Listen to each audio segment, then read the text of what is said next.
l'année de son bicentenaire sera sans doute celle d'un attendu retour en grâce.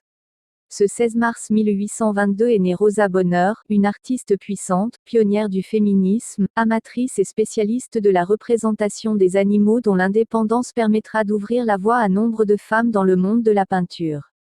Bercée par la peinture dès sa plus tendre enfance, Rosa Bonheur est encouragée par sa famille à poursuivre son art, notamment par son père.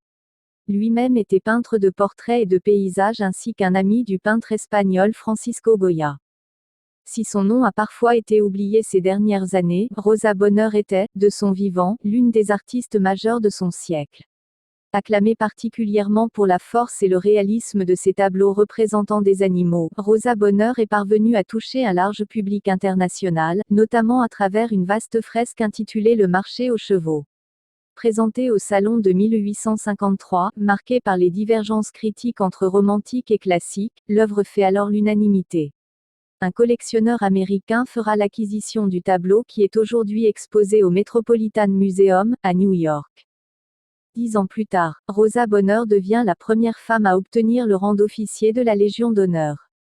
Pour lui remettre sa distinction, l'impératrice Eugénie avait fait le déplacement à Baye, dans le château de Rosa Bonheur, en Seine-et-Marne. La peintre y a fait construire un grand atelier et de nombreux aménagements pour accueillir ses animaux.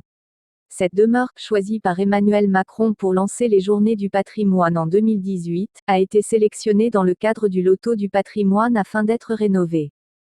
Indépendante tout au long de sa vie, Rosa Bonheur a toujours refusé de se marier, notamment marquée par le souvenir du comportement de son père envers sa mère.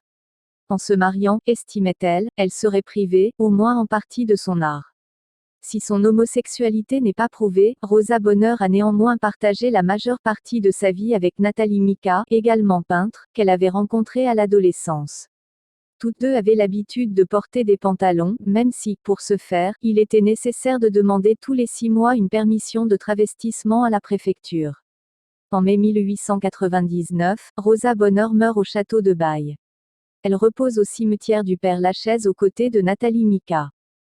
En 2022, la France s'apprête à célébrer le bicentenaire de Rosa Bonheur et à lui conférer une reconnaissance méritée. Nos confrères du Figaro ont interrogé la propriétaire actuelle du château de Baye, qui se réjouit. Depuis les années 1950, on l'avait oublié, cette artiste spécialiste de la représentation des animaux, raconte-t-elle. Quand j'ai acquis sa propriété, il y a 5 ans, moi-même, je ne savais pas grand-chose sur elle. Depuis, j'ai appris qu'au XIXe siècle elle avait été une star, la peintre plus célèbre et la plus vendue de son temps, tant en France qu'en Angleterre et aux États-Unis. Sa toile monumentale, Marché aux chevaux, est exposée en permanence au Met, à New York, et son labourage nivernais l'est pareillement au musée d'Orsay. Le musée des Beaux-Arts de Bordeaux organise la première rétrospective consacrée à Rosa Bonheur depuis un quart de siècle du 18 mai au 18 septembre avant que cette exposition fasse escale au musée d'Orsay du 17 octobre 2022 au 15 janvier 2023.